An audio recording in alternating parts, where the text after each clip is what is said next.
Hi, Jacie. Welcome back to the show. I am so excited to be here. It's been too long. It's great It's to see you. yeah, it's been a little while. I think when we last had you on, you had just taken the job in Stillwater, and now it's been what, 4 seasons, three, four Three, seasons? three. Yeah, Yep. so getting ready for season four because I know you've been in recruiting mode as well, and the portal and all those things. So 3 seasons, and they probably flew by like a snap of a finger. But let's talk about this past season because you led your team and 25 wins. What a year! Highest ranking I think in a decade, from what I read. And oh yeah, you had a baby in December and returned 10 days later on the sideline. So we're gonna get to that moment in a minute, but unpack this season in this past year for you. What's this been like? Well, it was a very special season for a lot of reasons. You know, as coaches, obviously the goal is to win, right? And we won a lot, and so that was fun. But really, for me, it was the journey with the group of people that we had.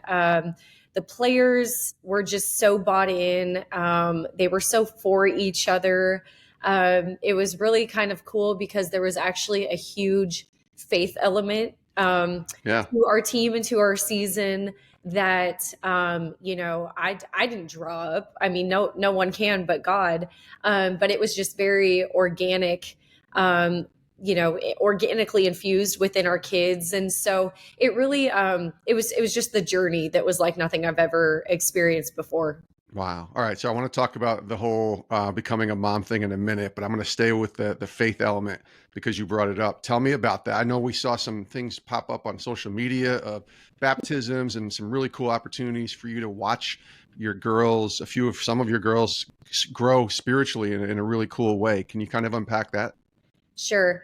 So, I really kind of have to go back to the year before that, because I see God's hands in it way too much to not talk about. And I think if there's anything I could do to help other coaches or just even people in general who, might be going through a challenging time, 2 seasons ago was not near as glamorous, near as fun. It was one of the toughest, honestly, of my career. Hmm. We just had the complete opposite of the environment that I just described in terms of buy-in, in terms of just character and support that I had or didn't have. And so in our off season, as a coaching staff, we just sat down and said, we really got to get this right. Like we've got to get our culture back where we know it needs to be. And we need, excuse me, we need to make some changes in terms of how we're going about our recruiting. And we need to make sure that we're just, doing a real deep dive into each of these kids and, what they're about and what they stand for. And I prayed really hard, just Lord, bring the right players to me, bring the right people to me. And to me, that doesn't mean that they have to, even have any sense of faith. It's just the right, people who make Yeah. sense for us and our culture. And it was kind of just like God was like, hey, I am not just going to restore what was lost and what was broken. I'm going to double it up. That was the type of players that he brought, players, parents, families. And so it was just it was incredible, Jason. I mean, everything from our team, once they all got to campus in the summer, organizing Bible studies on their own that the entire team attended every week, whether they had any type of faith or religious background or not. And then in the fall, I had a really amazing opportunity that a couple of my players, one in particular, asked me to help baptize her, and that was just honestly more special than any win I've ever been a part of. Yeah. So her and two of her teammates and then a graduate assistant were all getting baptized on the same day, and then they asked me, well, hey, can you be a part of this for me too? And so it was just so neat, because not only was that part cool, but then the rest of our team showed up and they were kind of standing front and center. And cheering. And it was just magical. It really was. I was so honored and blessed to be a part of that, and just to get to see them grow, the way that I did. It was the biggest blessing. And then, just after that, had the most incredible season, and they continued to, do their Bible studies and, things like that. And you just don't get that, especially not at this level. We are not a Christian school. That's not something that, we'd incorporate on our own as an institution. So Sure. to just get that so organically was like, I don't know if I'm ever going to get that again. Wow. What a cool thing to happen, and a cool opportunity. And like you say, organically happen, where you're not ever trying to force faith, like you're trying to be the best basketball coach and put together the best team that you can do. That's your job. But you're also a woman who loves Jesus. And so you want to be able to at least let that flow through you in the way that you love your players. And it sounds like that's what happened. And that's really great. I'm curious what that's like for the players that maybe don't have the same faith or belief. Obviously, I've worked with many people in different industries where I work with people who believe different, don't believe at all, maybe don't even want to talk about it, but you still want to love them, you still want to serve them, and you still want to let them know that you're there for them, whether they believe or not. How has that been for you in the evolution of you as a coach? Well, I think that, really just the way I try and lead, is just through love. Hmm. It's love. And I know that it's the love of Christ flowing through me. But it doesn't necessarily mean that other people do, and that's fine.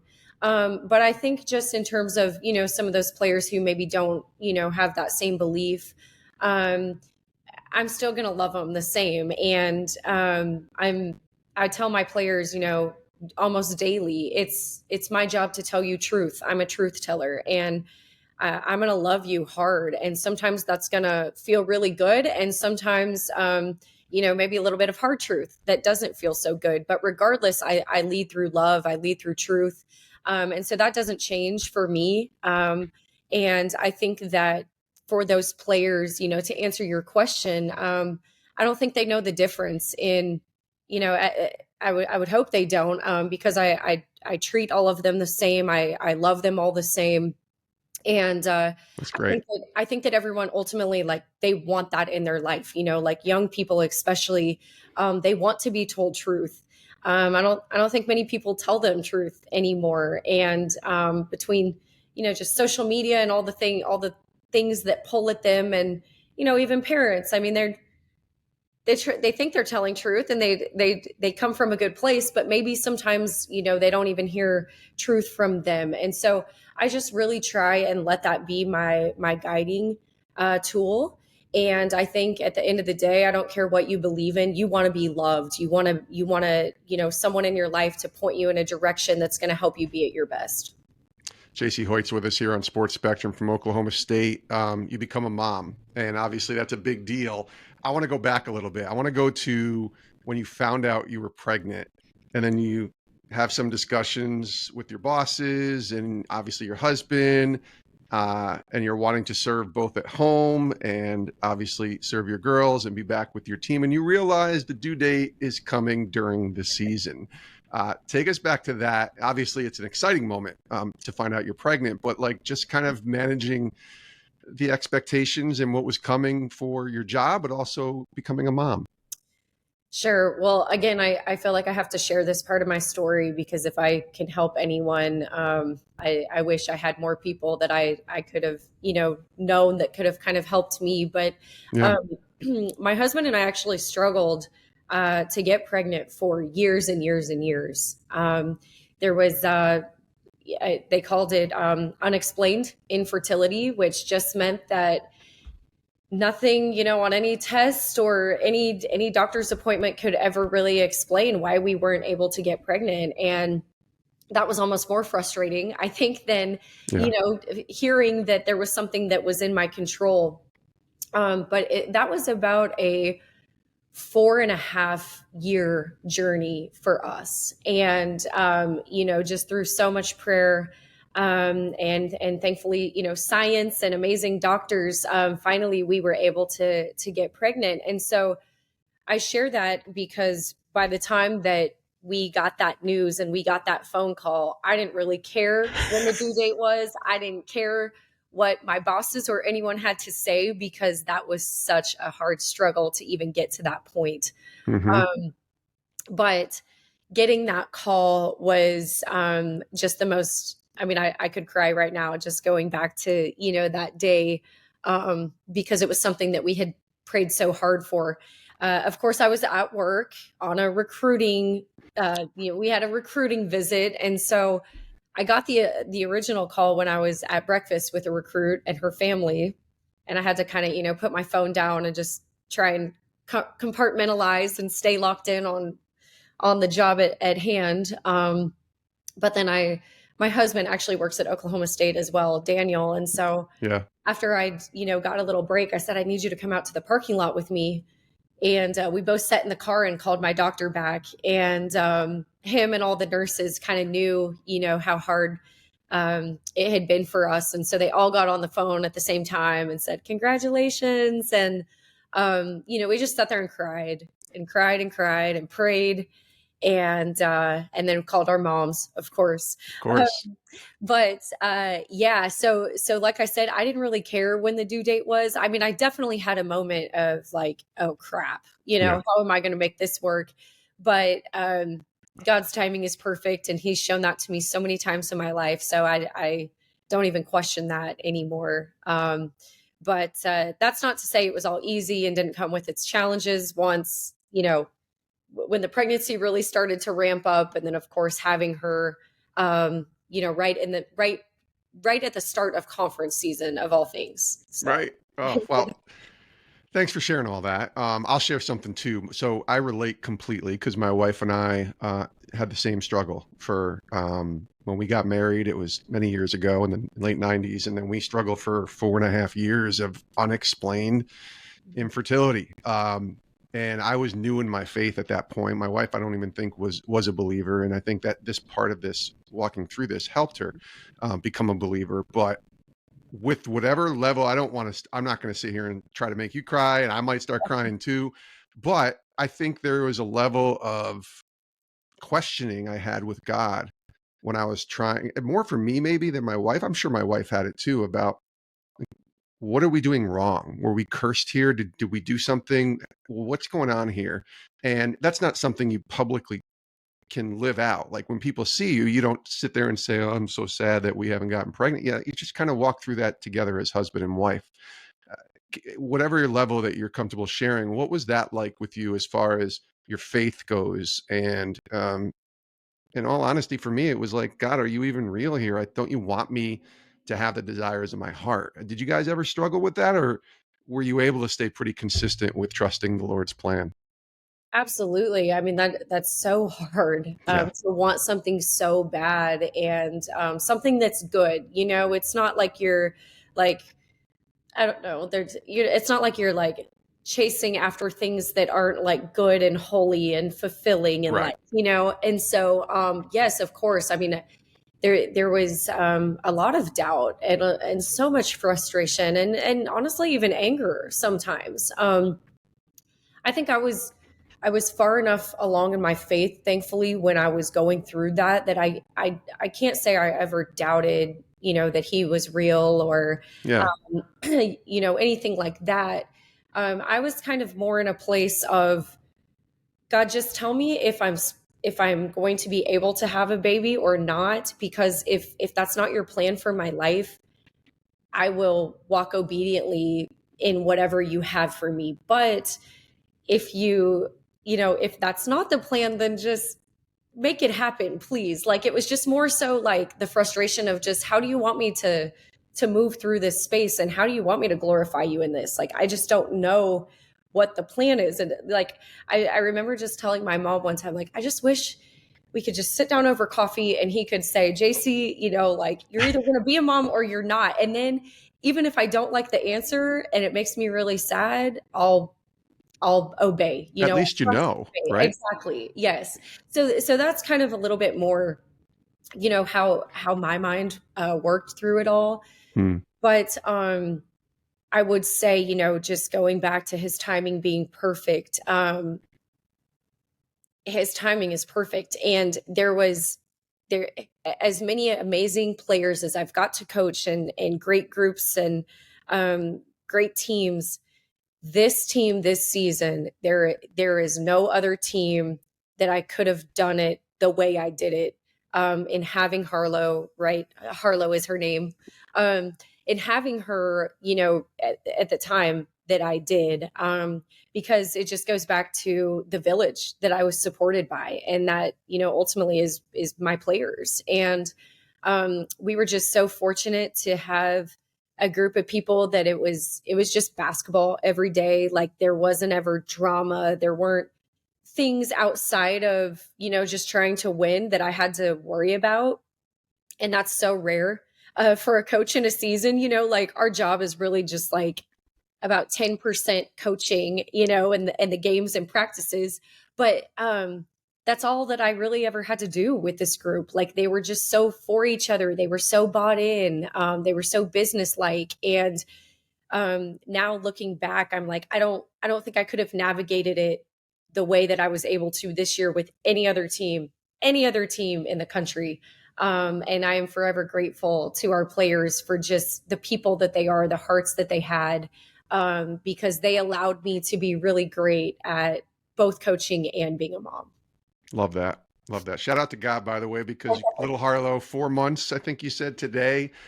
Little Sarah, who was born 20 years ago and will be 21, is in college now. So, I mean, it's just pretty cool to see how the Lord works in the waiting, which is not fun, the waiting season. But I think what you see on the other side of it is always a blessing from the Lord when you're honoring him. So, great story. Let's talk about that first game. Like, you have your child, and then 10 days later, you're back on the sidelines. Was that always the plan, or did you obviously kind of take it day by day, week by week, in the sense of, okay, I hope I can come back as soon as I can because the season's going on here? Right. That was not always the plan. No. In fact, we had our first conference game against Iowa State right before Christmas, and so I told myself, you know, I'll miss the first game, which was kind of an easier game on our schedule, just to prepare for, you know, get a little confidence before conference. And so I always knew I was going to miss that very first game. I think that was like 3 days, you know, after she was going to be born. And by the way, it was all really easy to know when things were going to happen, because I had to have a C-section because she was breech. Right. So that kind of took the mystery out of it a little bit. But anyway, I was thinking I would miss, you know, those couple games, and then have Christmas break, and then probably miss the first game after that, because we would be traveling to Baylor. And so when I met with the staff, I said, I think this is kind of what, you know, we can expect. And I hated it, but, you know, I was just prepared to do that.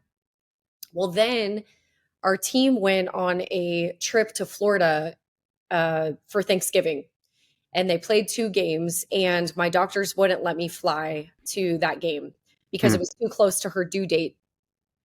And I tried everything. I tried bribing my doctor to come. Like, I tried everything, but they wouldn't let me go that far away from home. So I had to miss those 2 games around Thanksgiving. And it was pure torture for me. I mean, I was just losing my mind. Like, I couldn't stand it. And I was trying to watch the feed, and the feed was going out. And I'm trying to, like, you know, call my coaches at halftime and like tell them what I'm seeing. And that was really the moment that my eyes were open to the fact that, like, I can't do this. It's just not how I'm wired. It means way too much to me.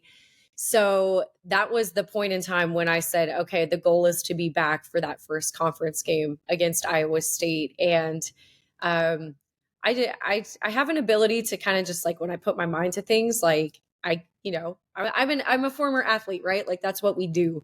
Yes.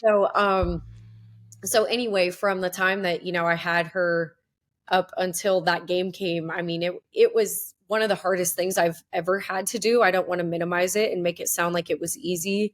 I was in a lot of pain coming off of a C-section. You know, your head is like, you're not sleeping, like, you're not really right. but I just found a way to, while I'm feeding, I'm watching film and kind of worked my way up to practices. And coming back for that game was probably the hardest thing I've ever done as a coach, but also by far the most rewarding thing that I've ever been able to do. So after I got through that game, the rest of them were easy. I'm like, okay, this is cake, because my body started to heal. But there were so many things, and I won't even get into it on this, but there were just so many things my body was going through at the time that truly, like, God just healed, not even that day, but like the time of the game. Like, just in that time span, it's just like he just took care of everything and said, like, I've got you. And all day long, it just kept going through my head on that particular day. When I am weak, he is strong. When I am weak, he is strong. And Lord knows I was weak on that day, weaker than I've ever been. But he took care of it. He handled it. He carried me. My coaching staff carried me. My players carried me. And I think I was able to really, kind of be inspirational for them. Like, hey, this is the level of toughness that we talk about in our program. Like, I'm not going to ask you to do anything that I'm not willing to do myself. And I think it kind of like showed our players like, oh crap, like this is another level we have to take this to. But I really almost feel like that was kind of our rally cry throughout the rest of the season. And so it was so neat. It was so inspirational for our team. They were inspirational for me. Like, they were the whole reason I wanted to get back. Just my love and my care and my passion for them and what we were doing. And so it was really amazing. Yeah, and Harlow got a bunch of aunts and uncles, through your staff and your players that she'll probably have for the rest of her life, which is kind of cool. Exactly. Yes. Yeah, Yes. that's awesome. So let's talk about, I remember when you were on last time, I asked you this question. I'll ask it to you again in terms of how do you live your faith out as a college basketball coach? I remember your answer, a lot of that answer was about praying for your players and the game beforehand. I'm just wondering, is that still something that you prioritize, or maybe you've evolved and incorporated your faith in other ways? Not necessarily like we talked about earlier about, helping your players grow in their faith, but really how you live out your faith and stay connected to God when you're in the middle of having a baby and pouring into all your players and your coaches and game plans and games and all that. What's that rhythm been like? And maybe this year it was a little different given all the circumstances. Sure. So praying for my players is still definitely a huge part of, what I do, and just my heart for them. I would say I've evolved since our last talk. And really this season was kind of that turning point for me. I think every day it's my responsibility and obligation to live my life in a way that points them to Jesus. Like I said, whether I say it or not, or whether they know or not, that's definitely a responsibility that I feel.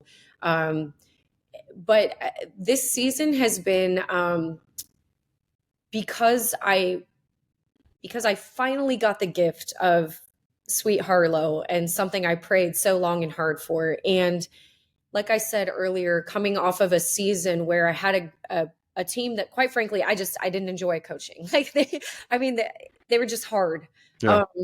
And that's okay. That happens. But it's sort of like this season was a lot of answered prayer from God to kind of, just, I don't want to say even like it was a gift, but it was in my mind. Like, this team felt like a gift to me. Harlow felt like a gift to me. And so I kind of had this evolution of just being so grateful for the things that he's given me in my life, that I feel a responsibility like none other to steward that, and to just be the absolute best that I can be for my daughter, for my players, to give them every ounce of me, and to just, steward what he's given me. And And so that's a new feeling that I hadn't really felt before. I'd always been grateful and things like that, and wanted to be my best, but it's just different now. It's like, okay, God has blessed me with this group of people, and He's brought them into my life for a purpose that they're serving me amazing. Like the way that they just have loved me and made me feel so good. And given me so much, just in terms of everything I asked them to do. But how can I do that for them? How can I love them so hard and let them know how grateful I am and how much I appreciate them, and just push them to be their best? That's a corner that I've turned this season that I had never really felt before. Yeah, and then there's, sadly, the finality of a season ending when you had so much success, and obviously the goal is always to win all the games and be the last team playing, and only one team gets to do that. UConn did that this year, but then you have to turn the page, and suddenly there's NIL and the portal and all of these things, and recruiting is so vital and important. What's that been like in the sense of, because you're kind of in it, or last month or so, you've been in it, just in terms of the current state of college basketball and adapting to the new normal with college coaching, and knowing that some of your players will be back, maybe all of them, maybe none of them. I mean, there's so much uncertainty now that maybe didn't exist 10 years ago, or even when you were starting to coach, certainly when you were playing. What's that been like, these last few years with Oklahoma State? Oh, it's incredibly challenging. It's frustrating dealing with things that, as coaches, we don't sign up for that stuff. That's not why we all got into the profession with the NIL and stuff like that. But it is a part of it. And it's something that I've just quickly learned you have to embrace and you have to figure it out. Otherwise, you're kind of going to get left behind. But, I'll give you an example. We got beat out of the NCAA tournament and the portal opened like 2 days later. And so, like I take losing so hard, especially when your season comes to an end. I mean, there's almost like this grieving process that at least I go through. But it's like, you don't really have time for that anymore. And so, you just have to really quickly turn the page and have to have player meetings with your own team that you don't really like to have. Thankfully we were in a position this year where those meetings were really easy, and we have a team that, is incredibly connected and hungry to want to come back and do more. So I didn't really have to worry about, our own team, but you do have to go to the portal. And of course we have seniors and things like that we have to replace. So it is challenging, but I think, again, that's just where, for me, my faith is my biggest tool that I use, to just navigate all of it. And so just continuing to pray for, God to bring the right people in, and for me to have wisdom and discernment and see things that I need to see, and understand things that I need to understand. It's been really neat because the aftermath of those baptisms and the way that our team went about their faith this year, people want to be a part of that.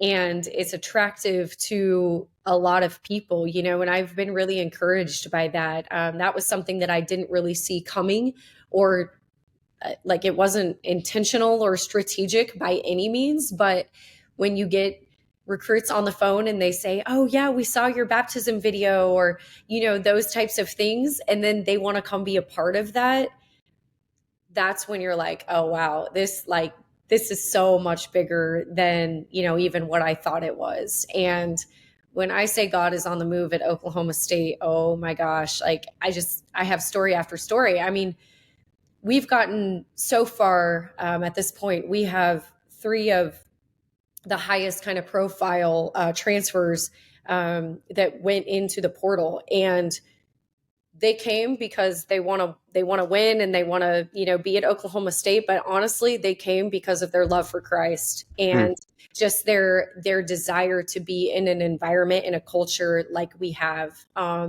And that is not me. That is just strictly, you know, God doing his thing and connecting his people, quite frankly. So it's been really neat to see just the way that he's orchestrated all of it. Cause I thought, you know, it was kind of like done after the season, but now I see like, oh, he was actually like, you know, creating a path that I didn't even think about. So Yeah. that's been really cool. Yeah, that's awesome. And the current state of college basketball in the sense of the women's game and the popularity and the notoriety of it is at, you know, its highest the last couple of years. And it's kind of fun to probably be in the middle of that, I would think. Yeah, no doubt. I mean, just shout out to the incredible players who have really, you know, paved a way for the popularity that we now have with Caitlin Clark and Angel Reese and, you know, Paige Beckers this season. I mean, Juju Watkins, like I could go on and on. So many big names that just show, you know, the state of our game is in great hands and it's going places and it's gotten notoriety that it's never, you know, had. And so it's truly just a magical thing to be a part of right now. To be a part of women's basketball at this level is really special. That's awesome. And the contract extension, which is awesome too. It means they believe in you. So congratulations on that. And congratulations on becoming a mom. This has been a great conversation, Jacie. Give our love to Daniel and tell him we said hello. And we're thanking you so much for being back on the show. It's always a pleasure to be here. Thank you so much. Thanks for all you do as well.